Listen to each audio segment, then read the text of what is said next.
পদ্মা ব্রিজের রাতের দৃশ্য। এত পরিমাণ বাতাস যা আসলে কল্পনা করা যায় না। আর রাতের দৃশ্যটা পদ্মা সেতুতে আসলে খুবই অসাধারণ। যা একটু ফোনে ভিডিও করছিলাম, আপনারা একটু দেখতে পারেন।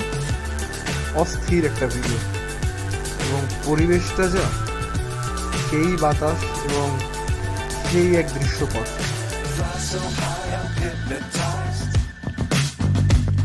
What's up is down, what's left is right.